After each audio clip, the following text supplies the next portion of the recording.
Welcome to another episode of Roll or Die. We have for you today one of our biggest celebrities on the Australian Jiu Jitsu scene. I am very proud to introduce Miss Sophia McDermott. She is Australia's first female black belt. And as we were just saying to her, she is probably one of the biggest names that we've ever had on this show. So thanks for joining, Sophia. Awesome. Thank you for having me. I'm honoured. Yeah, it's so great. And you were saying that it's been a while since you've done an Australian kind of catch up. You generally are dealing with people in the US. It really has. It's been a while. And so my ears are ringing hearing this Aussie accent. So how long have you been in the US? You're in Vegas, is that right? Yes, I'm in Vegas. Yeah, gosh, it's crazy that I live here. I've been in the US for about 15 years. Wait. Yeah, since like 2006. Yeah. How long's that? Yeah, 15 years. Yeah. I went to live on the Gold Coast. I lived there. I went for like 6 months, and then I ended up living there for like 10 years, and then I moved back to Melbourne. But like, was this something that you planned to go for a little bit and then came back, or like, what's the story behind? No. I follow my gut hardcore to the point where I actually get these visions. It's kind of weird. Anyway, and I just kept having this reoccurring vision that was over and over. And I just knew I was going to be in the States. I knew that this was my place that I had to be. Well, at least for a big chunk of my jiu-jitsu career. Yeah. So I went knowing that I wouldn't be back. And always Vegas? Were you always there, or did you think about living elsewhere in the US? So I actually started my journey off in California. Oh, we're both sipping on our cuppers. Yes. Afternoon tea. I can say that here without people looking at me weirdly. Yeah, that's right. It's our afternoon snack. It's just so boring. Anyway. Not even a snack. It's like a drink. So yeah. No, but if I say afternoon tea for something that you eat in the afternoon, people look at me strangely. Because there's no tea, but it's what we say to eat. Yeah, Australian term. Yeah. So yeah. No, originally I started my journey off in California. And I actually just spent quite a while being a nomad. California was my base, but I was living out of 1 or 2 suitcases for many years, just slumming it and loving it. And I went everywhere. Brazil, Japan, all across the United States, Europe. It was great.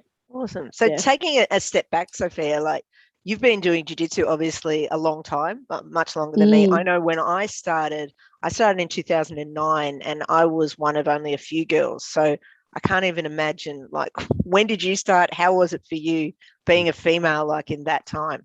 It's interesting. I have a lot of stories. Yeah, do share. Well, actually, like, some of them I can't. I won't until everyone's old and almost dying. They're in the vault. I love it. Yes, and then it doesn't matter. Yeah. But yeah, so, it's back in that day, I went through everything. Now my life's changed so much that nothing happens to me. It's all really quite boring. But it was just... Yeah, it was interesting. I started jiu-jitsu way back. Like, I first started, I think, in 2002. But then I stopped for a year or so, and then I got back into it like 2004 and really just put my head down and started competing. There were some girls who were in it before me, and I was just on a mission to just like chase. I just wanted to like get as good as fast as I could. And then, I was just on a mission. The moment I started jiu-jitsu, I realized that that's what my calling was. So I believe that we have like these certain moments in our life, and like we're searching for something. I was searching for something, and jiu-jitsu was it. And yeah, I just knew from the very first day I started, I'm like, oh God, this is it. I'm going to be the first female from Australia to be awarded a black belt on my first day. Wow. That's what I told Wow. myself.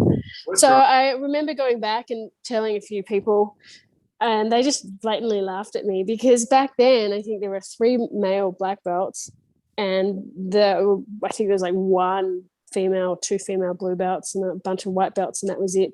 It was unheard of, and it was back in the day where the male, God forbid, a female open a school, but a male would open a school as a blue belt, maybe a purple belt if he was lucky. And that was like the upper echelon, the highest of the high rank you could go. So my ambition was, up there. But I've always been like that. My whole life, I've always been like that. Just because someone else hasn't done it before doesn't mean that it can't be done. So what other area, like to make a declaration like that on your first day, that, as you say, you always done it. Like what's your earliest memory of doing something like that? Yeah, I've actually always been extremely defiant. I think it actually started off as a gymnast it started off back before. I was a really sick kid, actually, in and out of hospital with chronic asthma. So I was this little runt with muscles, like, but really underdone, if that makes sense. Like everyone thought I was 6 when I was 10. And my first real defiance was standing up to my doctor and the medical community that just kept putting me on more and more drugs. And I just went, no, I'm not doing this. I'm taking matters into my own hands.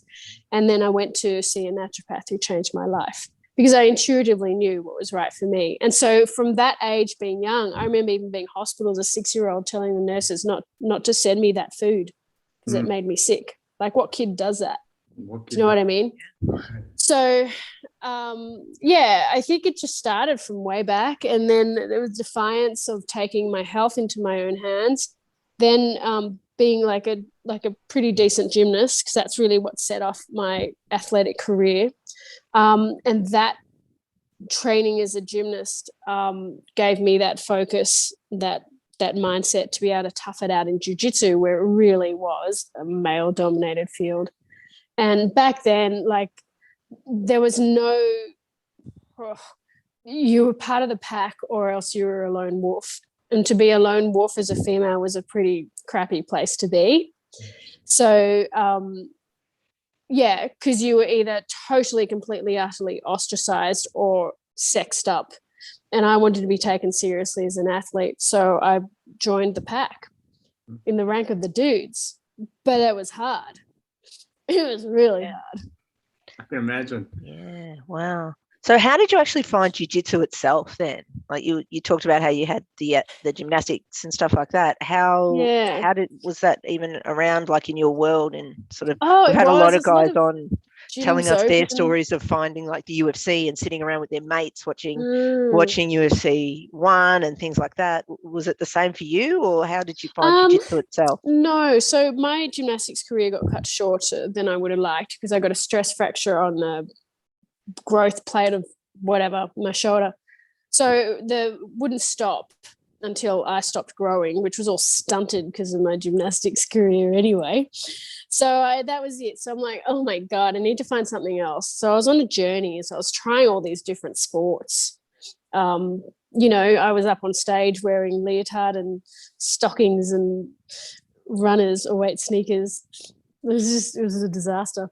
But trying competitive aerobics and all sorts of different things and dance and just all this other stuff, right?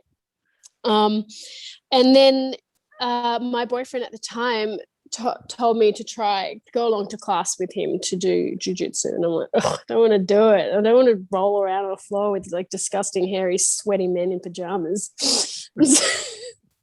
Yep. I choose to take it as a compliment, by the way. They're like, really? I was just like, what the hell, these guys? And this is back in the day. Actually, I'm assuming Australia is still the same, but like way back, no one wore rash guards. Not even the chicks really wore rash guards. So it was just this mosh pit of sweat. The girls were like the sports bras, boobs hanging out, and boys with hairy chests. It was like really raw. Yeah. I think it depends what club you're at or what the demographic is or whatever, how it is here in Australia now. So, yeah. Right. Yeah. Well, here in the States and pretty much sort of all the places I go, all guys and all girls wear rash guards under their gi at all times. It's actually, I was realizing this. I had a little thought because someone asked me a question about my journey in jiu-jitsu. And I thought it's really been a long time since I've seen a hairy chest in jiu-jitsu on the mat. Yeah. It's come, Except at comps. Comps, they have to wear no rash guard under the Oh, do for they? the guys. Yeah. That's yeah, in the interesting. gi. Yeah, guys can't wear a rash guard under their gi at comp. Yeah. rash guards have become. We have it on top of a pandemic and COVID. We also have a ringworm pandemic here at the moment. So Only in our club, Anton, not everywhere. That is crazy. Oh God, the world's changing pretty damn fast right now. But yeah. So anyway, I tried a session, and wait, my message is coming up on the screen. No. Okay, great. Are they a bit private? Sorry. Oh my God, that's oh my God. My mind is Skip going right away. all sorts of places now. Yeah, I think I'm blushing. Okay, so yeah, and I fell in love with it. I just fell in love with jiu-jitsu. Yeah. And that was it. So I made my declaration knowing that I was the way I was, like, just, yeah. And that was it. So a lot of people laughed at me. A lot of people said that it wasn't possible. They just thought I was nuts. I didn't really care. I just put my head down and I worked. And just, yeah, that was it. I had a vision, had a goal. That was it. What would you say, like, people misunderstood most about that declaration and that journey? Like, people around you who kind of, like, when you were just kind of transitioning into this, what did they misunderstand? Yes. It was result. Okay, part of that actually ties in. Great question, actually. Ties into one reason why the start for me was really slow. It was a lot of stop, start, stop, start. It was not good quality, consistent training until like a few years down the track from that. I just didn't get taken seriously. I think A, because I was a female, and B, because no one had done it. But and I still deal with it to this day, and it's flattering and it pisses me off. There's this massive stereotyping. So I remember one of the other clubs that I went to, like the first I walked in, I was in fashion design at the time. So I was in my outfit. I had this little short type mini skirt on, a fitted black top, high heels, and walked in. I'm like, oh, I'm here for some jiu-jitsu. All the guys turn around. The coach says, oh, honey, you're in the wrong place. I'm like, oh, actually, no, I really am in the right place. He goes, no, you want to be in the other building over there where they've got the like fitness classes. And I'm like, no, I'm exactly where I need to be. So that's probably one of the biggest things, just this assumption that I'm like this, Glamour I don't know, queen. dumb airhead chick, glamour queen. Yeah, that's it. You know, chip a nail and have my hair pulled and want to go sit out in the corner. Yeah. So definitely proved my worth for sure. But even now, like, it still happens, you know. I'm kind of small, so actually, Kim, you might feel this too, but I went in to buy another mouth guard.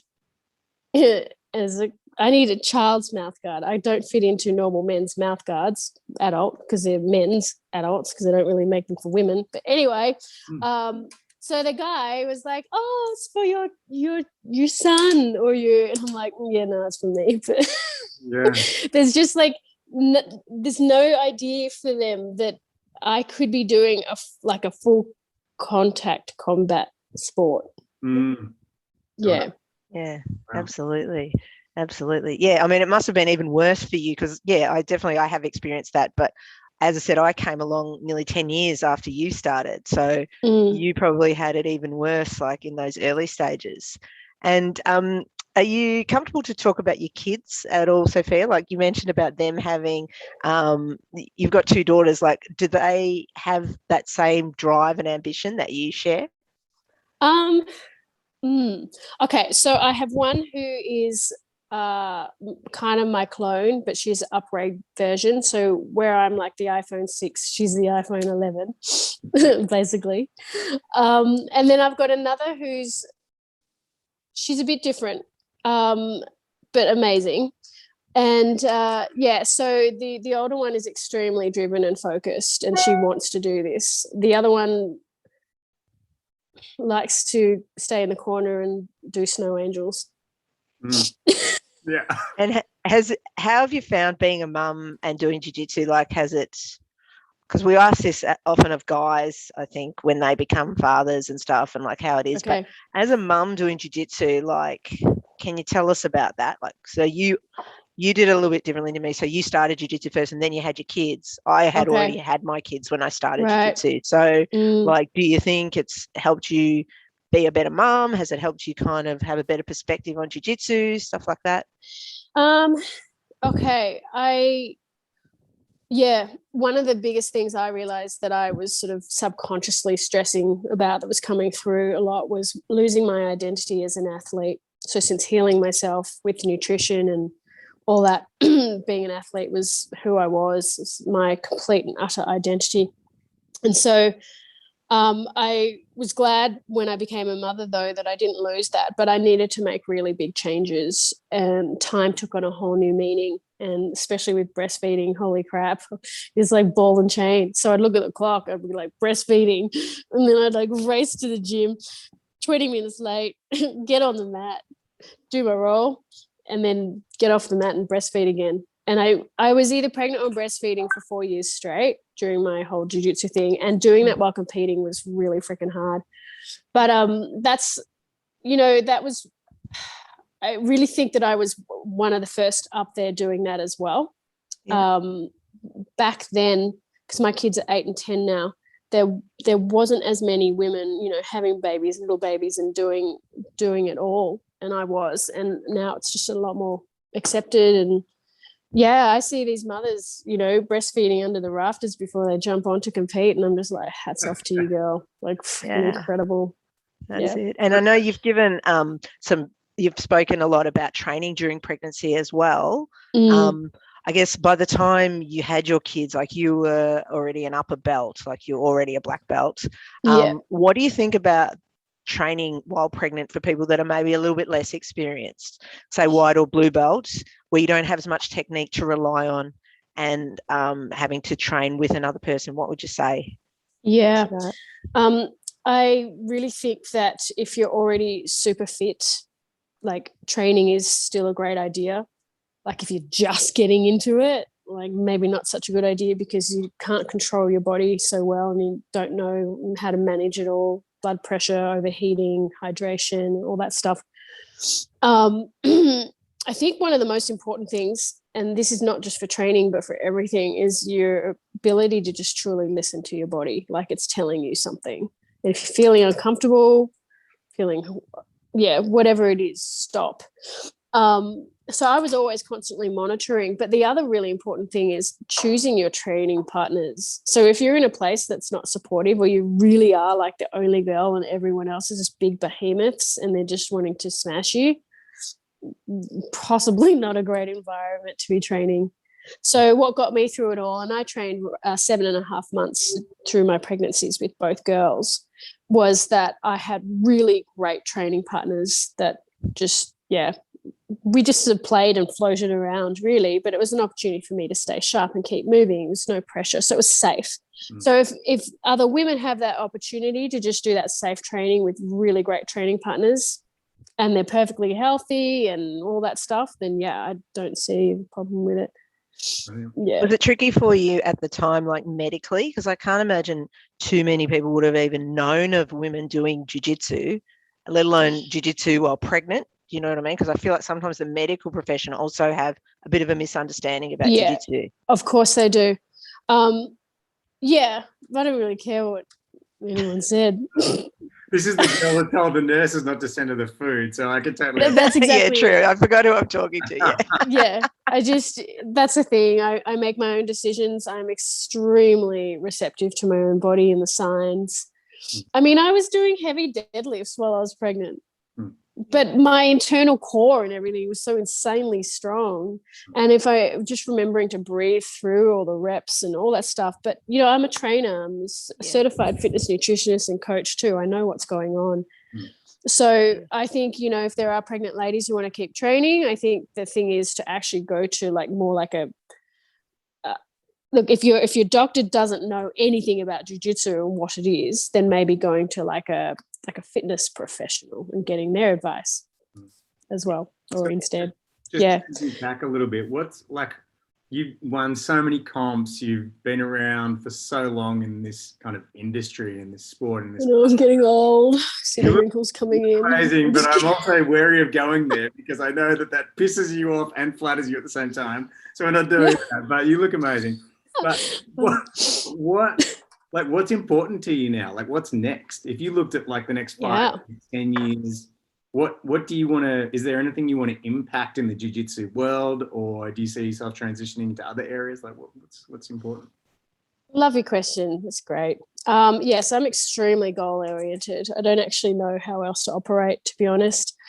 So I realized moving through my journey of competing that look, I'm a natural born teacher. That's really my calling. And I realized that I needed to get to a certain level in jiu-jitsu to be able to have that audience, to be able to do what I was really meant to be doing. Does that make sense? Which was teaching. So I remember making another declaration saying, oh, this is the last year I'm going to compete. I'm going to win the world. I'm going to win Pan Ams. I'm going to win the blah, blah, blah, whatever it was. So that was all good, right? And then I moved on to really focusing on being that head professor. So that was my next step. And I was able to do that, because I had the accolades. And it was the teaching that really gave me that buzz, because that really is my calling. And to be honest, I had so many crappy things that had happened during competing as well, being the rogue. Like Kim, you asked me about how things were starting out when I was training. Let's talk about the competitions, being this Aussie rogue, not really affiliated with anyone. Creance. Now, oh yeah, no one wanted me to win. Ruffled too many feathers, so I had to literally break arms. It sucked. Wow. But anyway, Yeah. so teaching, and so I'm on a mission basically to even the scales. I know my mission deep down is to help empower people, particularly women, but both people, anyone, to help them see their self-worth, help them feel amazing, look amazing, just be amazing, and reach their optimum potential. That's my mission. Wow. And jiu-jitsu is the vehicle, and fitness is a vehicle for me to do it. And a lot of women in this field, they come in because they want to empower themselves, right? But there's still that whole underlay of suppression or lack of confidence, lack of self-belief, blah, blah, blah. So that's where I'm coming as a head instructor, as a female, going, oh no, this can be done too. So it's not only you can be the first person from your country getting that belt, you actually can also be a teacher traveling the world and teaching and running seminars and camps and just being that head professor out there. Yeah, I guess you're an inspiration for people to declare something ridiculous and then achieve it. That's pretty much that's who you are in the world. You've done that. Your story says that's possible. Well, it made me realize that I was on the right path when what was happening constantly at my seminars was that parents were driving their children, particularly their daughters, like the tweens, the 12 and 13-year-olds who are highly impressionable, driving across 3 states to come to my events so that their daughters could see a female up in front running the show. Wow. Yeah. That's when I realized what I was doing had a huge impact. Because what the parents want too is for their daughters knowing that it is possible and that you can do that. And then not everyone has to be a male. No dishing the males, but we've got to even the scales a little bit. Like, it can be done. Agreed. So that was it. I'm like, oh wow, these guys are traveling for 8 hours. Like, I better teach something good today. No, just kidding. but yeah, huge impact on that sense, on that front.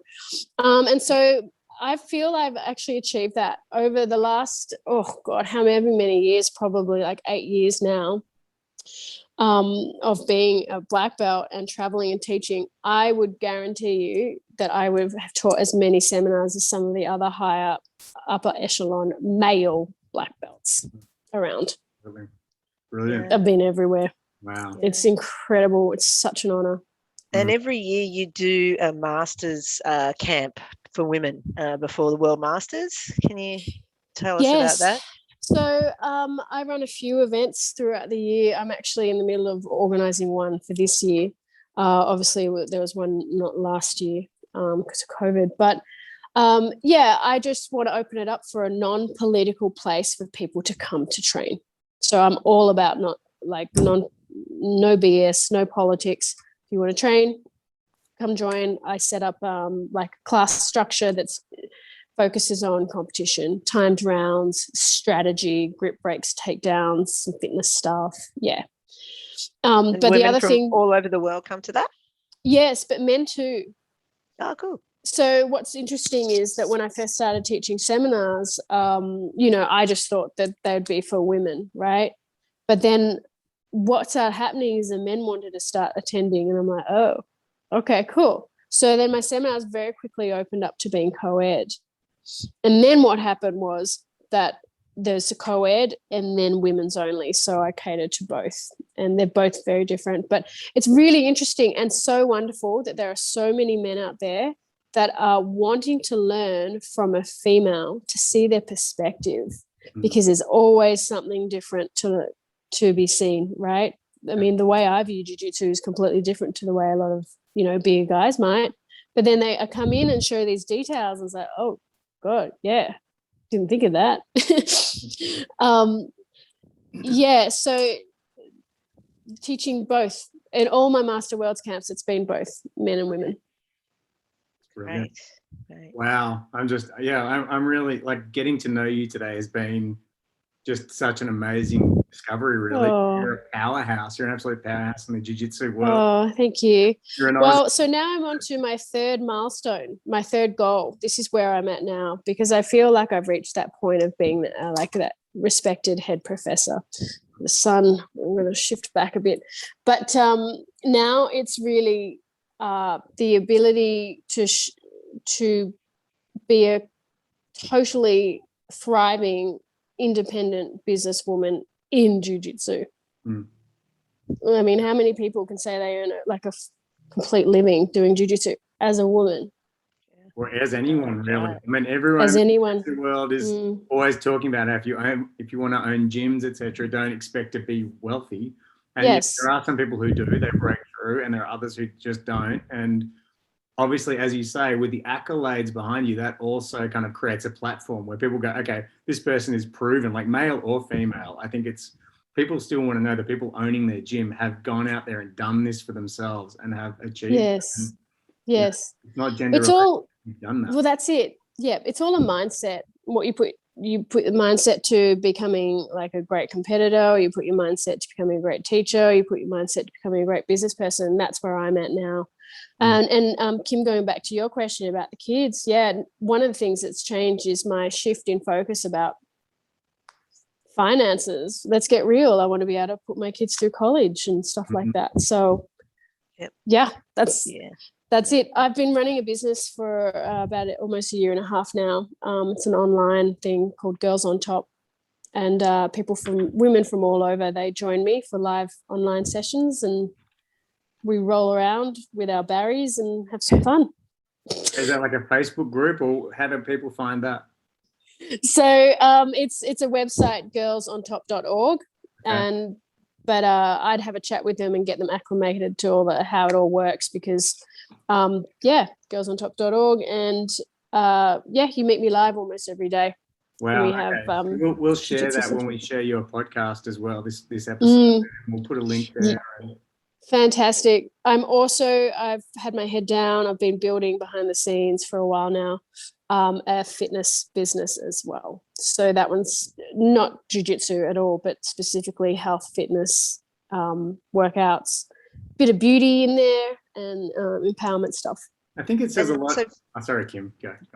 No, I was just going to say on that, you took a bit of a foray for a little while there into body sculpting and things like that. Is that right? Yeah. Do you want to share about that? Like, tell us about that.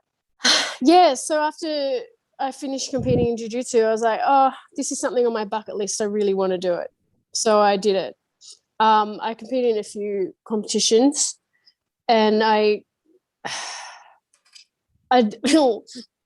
I did what most people do in like 16 weeks. I did in like 8.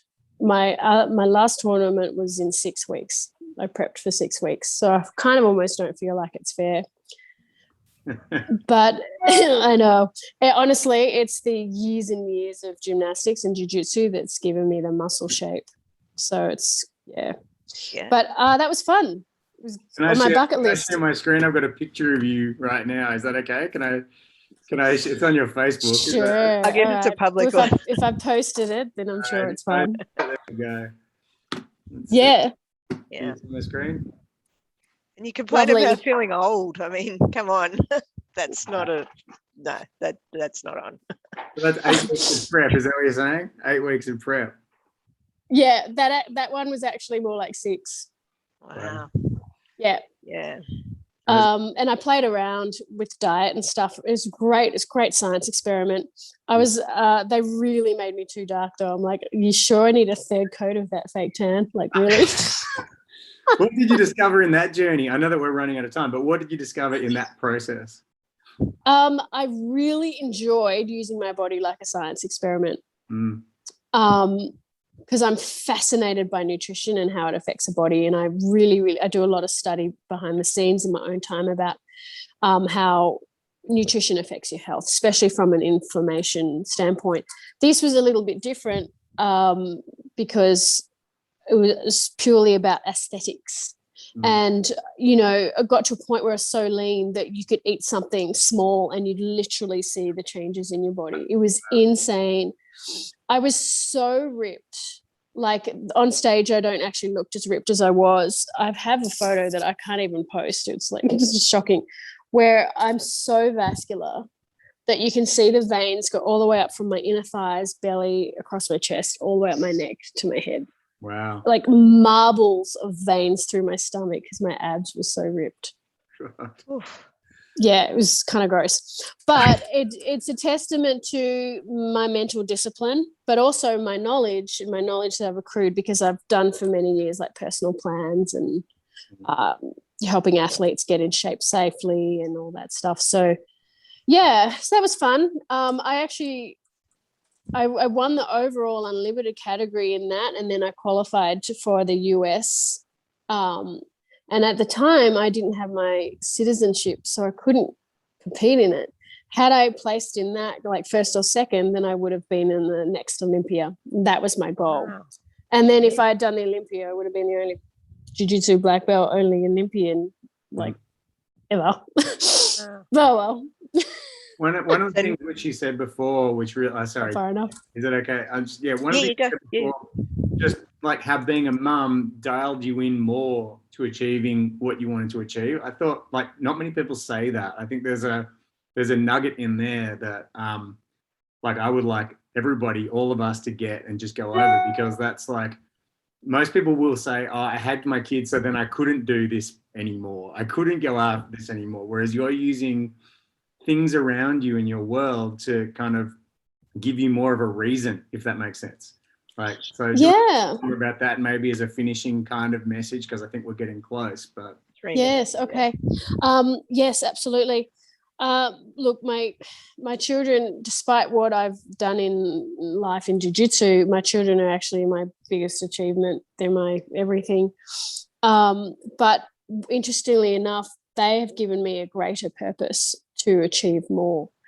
And part of it is because I envision me in a certain lifestyle and being able to fully independently take care of them in every way possible, But the other thing is that I want them growing up seeing a mama that's independent, strong, and driven, and free. So that they see that, and they can then make their choices in life with complete and utter freedom. And I say to them, I don't care if you don't want to be a jiu-jitsu competitor. I don't care what you do in life, just as long as you do something with conviction and passion. That's it. So hopefully I'm being a bit of a role model to them. No doubt. They see you are. that. You're certainly a role model to us females in jiu-jitsu here in Australia and to the males. So I'm most certain that you would be to your kids as well, because, you know, they see you all the time. But thank you so much, Sophia, to join us on our little show. As I said, you're probably the biggest name that we've had on. So we'll be putting this out probably the week after next. We would be honoured if you could share it at all on any of your platforms. That would be really great for our little listening audience. Yes. Well, thank you for listening to my journey. And it's just so nice to be talking to some Aussies and coming back to my roots. And just with the way things are, I'm not sure if I can head back there anytime soon. So drop by our virtual studio anytime. I'm sure. Absolutely. Yeah. Cool. Thank you so much for the opportunity. I hope everything's amazing your end. Thank you. All right. Thank you so much. Thanks, Sophia. Okay, bye. Bye.